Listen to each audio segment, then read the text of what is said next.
One of the questions I'm most commonly asked in an HFSS simulation is the difference between a driven modal and driven terminal solution type. So when you first add an HFSS project, it should be driven modal by default, but we could also use this driven terminal solution and get the same results. So the question is, what is the difference? So what I have here is a differential microstrip model that I've solved with each solution type, and we'll first just go over some of the main differences. So when you first assign a port in a driven modal solution, you'll be prompted to set a number of modes to excite and draw integration lines for each mode, which we'll discuss in a later video.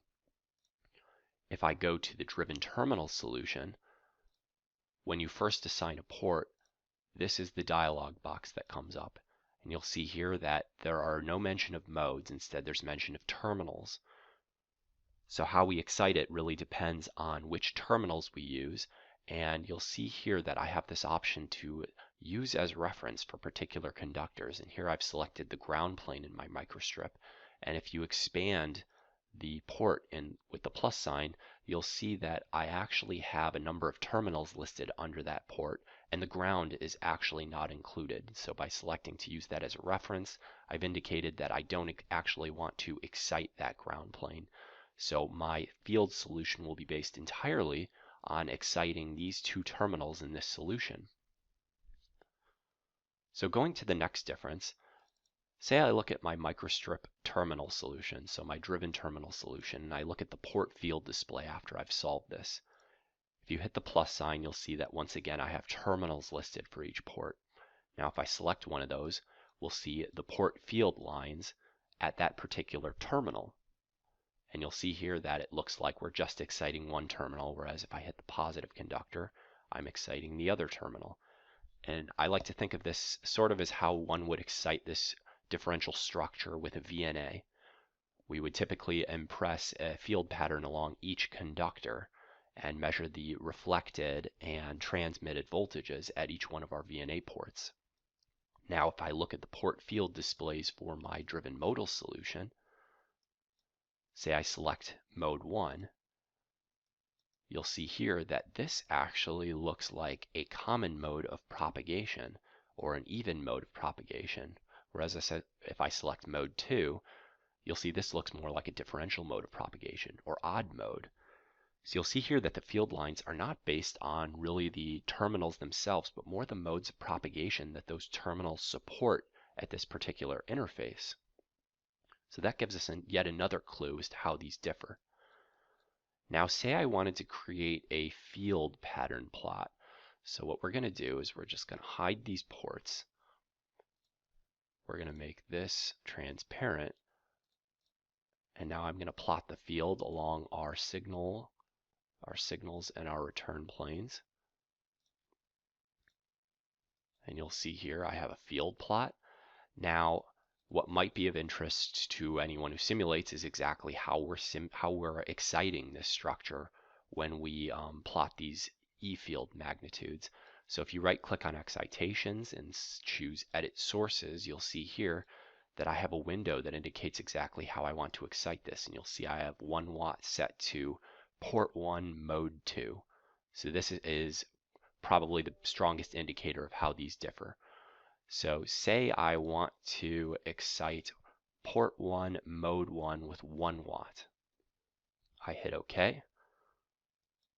And this is the field pattern. Now if we wanted to, we could in the field display actually animate this thing and phase sweep it and see exactly how it propagates along our differential pair. Now I'd ask that you pay special attention to the field content on the ground plane for this particular field pattern. So remember, we're exciting mode 1, which was the common mode of propagation. Now if I go back and I could right click our field overlays and select Edit Sources and say now I want to excite port 1 mode 2 with 1 watt. Notice that the ground plane E-field magnitude is diminished considerably because we're now exciting this with a differential mode, with our mode 2 pattern, our odd mode of propagation. So that gives us a really strong hint as to how exactly these two differ, in that when I excite this structure, when I'm looking at the fields, it's in terms of incident and reflected powers of waveguide modes, not of terminal excitations. So say we go back to our terminal solution, and I want to do the exact same field plot on this particular geometry. I'll select my ground plane, my two signals, and we'll just look at the E field magnitude. And once again, we'll hide this.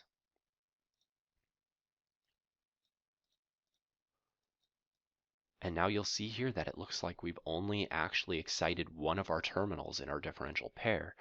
Now, if you look at your Edit Sources window, you'll see here that what I can excite happens to actually be the conductors themselves. So say I wanted to look at a differential mode of propagation for this particular differential pair, what I'd do is I'd actually excite not just the negative terminal, but the positive as well at one of our ports. So right now we're exciting each of these terminals with 1 volt at 0 degrees phase. Now if I wanted this to be differential, I'd need one of these to be out of phase. So if I hit apply, you'll see this looks very much like the differential mode, the differential field pattern that we saw in our modal solution. Whereas if I change this 180 degrees to 0 and apply, you'll see this looks more like the common mode of propagation. So we could get the same exact field results with each of these solution types, but the means by which we excite these or analyze them are completely different, because one is done so on a modal basis, in other words, exciting and analyzing based on waveguide modes at our port, and the other is done on a terminal basis. So the question is, when would we really use each of these? Well, the best answer is that when we're supporting mainly TEM modes of propagation, such as connectors or printed circuit boards, and we want to analyze this on a per terminal basis, I tend to use driven terminal. And another reason is that when you assign these terminals, it's done so very easily. You don't have to specify any lines of integration. You just choose your reference, and terminals will be added under your port for everything else. Now, another major difference between these two we can actually see by looking at the extracted S parameters from each of these results. So say I open up a circuit design and I bring in the S parameters for the modal solution. You'll see here that the pins in our S parameter block are actually based on the modes at each port. So this convention is port 1, mode 1, port 1, mode 2. So my pins that I could excite or drive in this circuit analysis are based on the modes. Whereas if I select my N port block and choose my terminal S parameter, you'll see here that the pins in the block are actually based on the terminals themselves. So were I trying to extract S parameters for, say, a large connector, I'd probably go with driven terminal, because I often want to load and analyze the structure based on the pins of the connector, not on the modes. So we'll close out this video on that note, and be sure to tune in for some of the later videos in this series to get a better understanding of the difference between a driven modal and driven terminal solution in HFSS.